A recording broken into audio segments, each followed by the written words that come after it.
সকলোলৈ মোৰ নমস্কাৰ।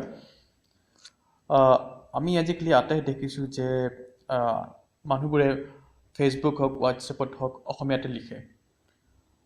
চ' অসমীয়াত লিখাটো কিমান সহজ বা কিমান টান এইটো জানিবলৈ আমি চেষ্টা কৰিম এতিয়া। ময়ো লিখোঁ অসমীয়াত আৰু মই লিখোঁতে সাধাৰণতে মই ব্যৱহাৰ কৰোঁ গুগল ইণ্ডিক কীবৰ্ড। আৰু সঁচা ক'বলৈ বহুত সহজ এই কীবৰ্ডখন ইউজ কৰা। মই দেখুৱাম আপোনালোকক এতিয়া যে কেনেকৈ এই কীবৰ্ডখন ইউজ কৰিব লাগে। প্ৰথম কথা হ'ল যে আপোনাৰ মোবাইলটো এণ্ড্ৰইড মোবাইল হ'ব লাগিব আৰু এণ্ড্ৰইড মোবাইলত প্ৰথম আপুনি গুগল ইণ্ডিক কীবৰ্ড ইনষ্টল কৰিব লাগিব। তাৰ কাৰণে আপুনি প্ৰথম গুগল প্লে ষ্টৰত যাওক।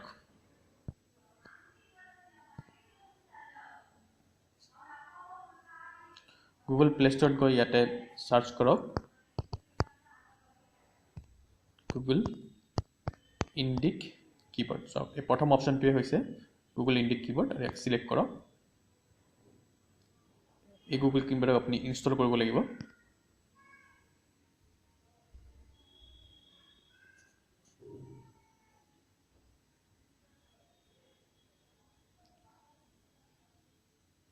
গুগল ইণ্ডিক কীবৰ্ড এপ্লিকেশ্যনটো চাইজ হৈছে 21.24 MB।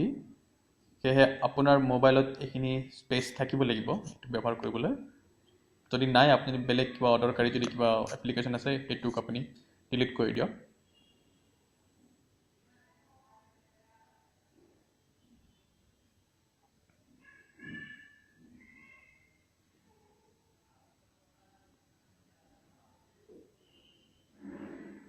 এতিয়া ইনষ্টল হৈ আছে, ডাউনলোড হৈ গ'ল।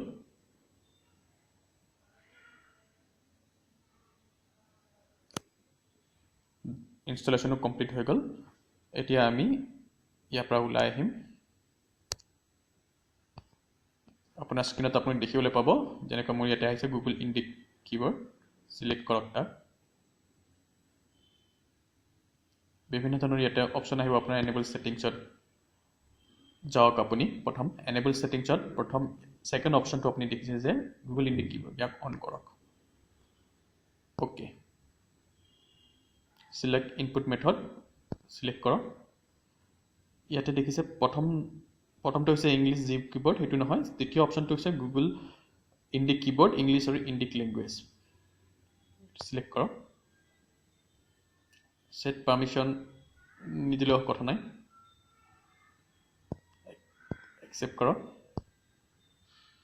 ছেট কীবৰ্ড ফিচাৰ এইটো ছিলেক্ট কৰক।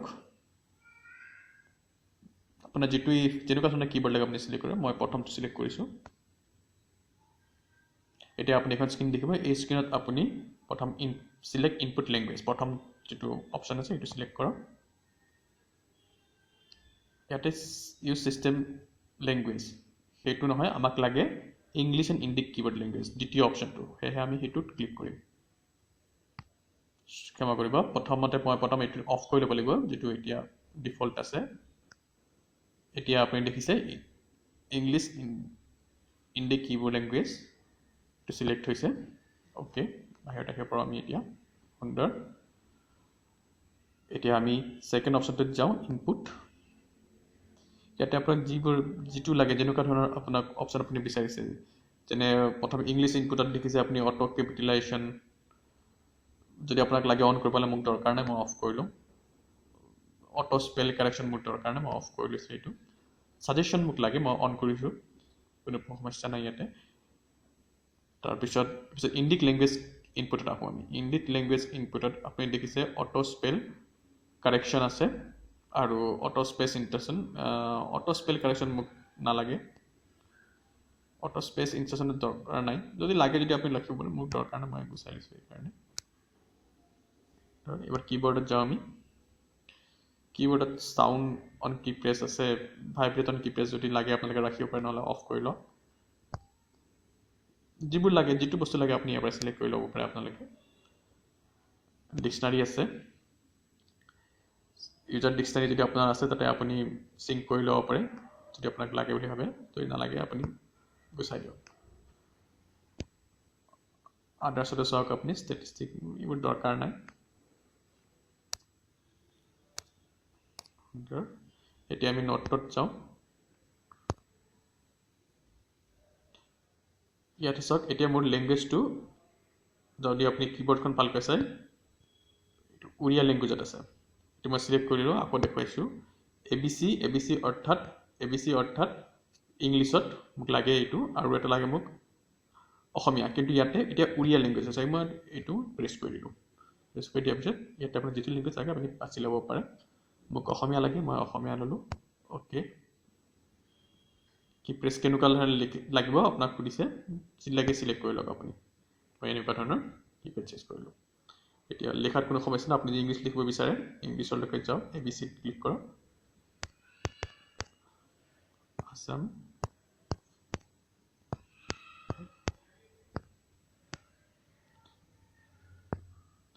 ইয়াতে আপুনি অপশ্যনবোৰ দেখিছে বিভিন্ন ধৰণৰ অপশ্যন আছে এইবোৰ আপোনাক যেনেকুৱা লাগে আপুনি বাছি ল'ব পাৰে ইয়াৰ পৰা যেনেকৈ মোক ধৰক মই ষ্টেট লিখিব বিচাৰিছোঁ ডিক্সনেৰীৰ পৰা মোক দিছে ষ্টেটটো ইয়াতে মই ষ্টেট চিলেক্ট কৰিছোঁ এনেকৈ ইংলিছ লিখিব পাৰিম